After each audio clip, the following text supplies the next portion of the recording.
এনেকুৱা নিচিনা মাছ য'ত আমাৰ নিচিনা এনভাইৰনমেণ্টত আছে, আমাৰ হেবিটেট নেচাৰেল হেবিটেটত আছে, আমাৰ মেইন মটিভ হ'ব লাগে কি সেই মাছটো জানিব লাগিব কি সেই মাছটো অৰ্নামেণ্টেলি ইমান কিয় প্ৰিচিয়াছ হয়। অভিয়াছলি তাৰ কিবা কাম আছে হয়নে? কোনোবা এটা বস্তুৰ বেছি ডিমাণ্ড কেতিয়া বাঢ়ে যেতিয়া তাৰ প্ৰাইচ কেতিয়া বাঢ়িব যেতিয়া তাৰ ডিমাণ্ড বেছি আছে। তো এই অৰ্নামেণ্টেল ফিছটো ৰিচাৰ্চ কৰি পেলাই গম পোৱা গৈছে যে তাৰ যোনটো স্কিন আছে, স্কিনটো এটা মেডিচিনেল পাৰ্পাছ আছে তাৰ, যোনটো বাহিৰৰ দেশৰ মানুহে ইউজ কৰি আছে।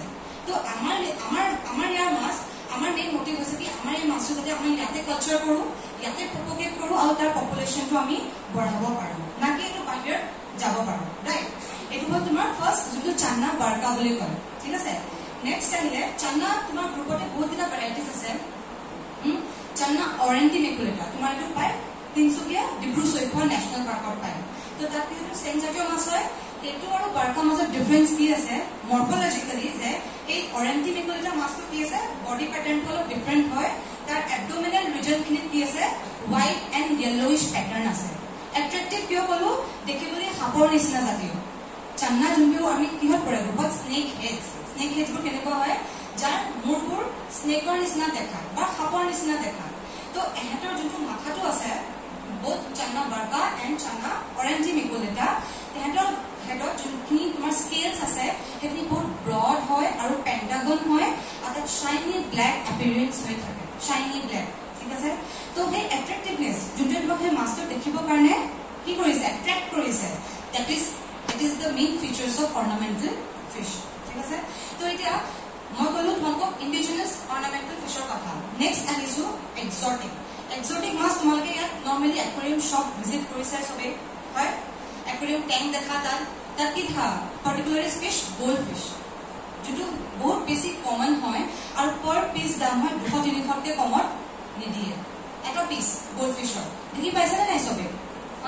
বহুত দীঘল প্ৰিণ্ট থাকে, মই পিকচাৰ্ছবোৰত দেখাম, লেকিন মই জাষ্ট এটা ব্ৰিফ কৈ আছোঁ তোমালোকক যে ইণ্ডিজিনাছ আৰু এক্সটিক অৰ্নামেণ্টেল ফিছৰ মাজত ডিফাৰেঞ্চটো কি আৰু আমি আমাৰ ইণ্ডিজিনাছ স্পিচিছবোৰ ৰক্ষা কৰিব লাগে, সিহঁতক কনজাৰ্ভ কৰিব লাগে। ৰাইট, তো এতিয়া যোনবোৰ এক্সটিক অৰ্নামেণ্টেল ফিছ হয়, ফাৰ্ষ্ট আহিল তোমাৰ গ'ল্ড ফিছ, ছেকেণ্ড আছে এঞ্জেল ফিছ, থাৰ্ড আছে গাপ্পি, ফ'ৰ্থ আছে স্বৰ্টেল। এইবোৰ কিছুমান অৰ্নামেণ্টেল ফিছ যোনবোৰ এক্সটিক হয়। এক্সটিক মিনিংটো হ'ল কি এইবোৰ আমাৰ ইয়াৰ প্ৰজাতিৰ মাছ নহয়। ঠিক আছে, এক্সটিক মানে ইট ইজ কাম ফ্ৰম আউটছাইড ইণ্ডিয়া, বাহিৰৰ দেশৰ পৰা আহিছে। ঠিক আছে, বাহিৰৰ দেশৰ পৰা আহিছে কিন্তু ইয়াত কি হৈ গৈছে, ইয়াত এডজাষ্ট হৈ গৈছে, ইয়াত এডাপ্ট হৈ গৈছে। ইয়াৰ আমাৰ যোনখিনি ক্লাইমেটিক কণ্ডিশ্যনছ হয়, আমাৰ ইণ্ডিয়াত যোনখিনি ক্লাইমেটিক কণ্ডিশ্যনছ হয় বহুত বেছি ফেভৰেবল হয়, optimum temperature, optimum humidity, optimum rainfall, হয়নে নহয়? তো এইবোৰ যোনবোৰ এনভাইৰনমেণ্টেল কণ্ডিশ্যনছ থকাৰ কাৰণে কি হয় আমাৰ ইচ এণ্ড এভৰি স্পিচিছ ডাইভাৰ্চিটি বহুত বেছি আছে, প্লাছ চব স্পিচিছবোৰে কি হয় ইয়াত থাকিবলৈ বেছিকৈ কমফৰ্টেবল পায়। এক্সটিক বাহিৰত কম, যদি বাহিৰত তেন্তে কি হৈছে বহুত এক্সট্ৰিম এনভাইৰনমেণ্টেল কণ্ডিশ্যনত তেন্তে ফেচ কৰিব লগা হয়।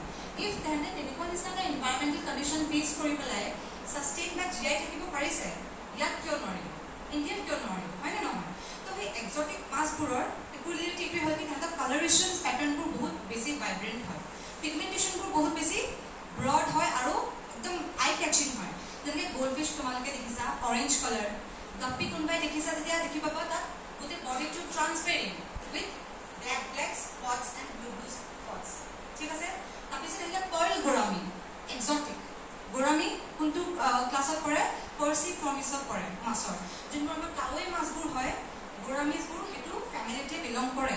তো তাহাঁতৰ কি হয় স্কেলছবোৰ কি হয় টিনইড স্কেলছ হয়, টিনইড স্কেলছবোৰ কি হ'ব তাত পিকুলাৰিটি সৰু স্কেলছ হ'ব আৰু এটা ব্লুইছ শ্বাইনি পেটাৰ্ণ থাকিব। মই তোমালোকক এটা ফটোগ্ৰাফ দেখাম, বাট দ্য থিং ইজ এক্সটিক ভেৰাইটিজবোৰ আছে গুড, বহুত ভাল, কিন্তু আমাৰ মেইন মটিভ হ'ব লাগিব কি আমি ইণ্ডিজিনাছ ভেৰাইটিজবোৰ কেনেকৈ ৰাখি কালচাৰ কৰোঁ, দেন ব্ৰিডিং কৰি সিহঁতক প্ৰপগেট কৰোঁ। ইফ নেচাৰত নাই আমি প্ৰপগেট কৰিবলৈ ছাকচেছফুল হ'লে আমি কি কৰিব পাৰিম নেচাৰত এৰি দিব পাৰিম, তেহেঁতক শুনাব।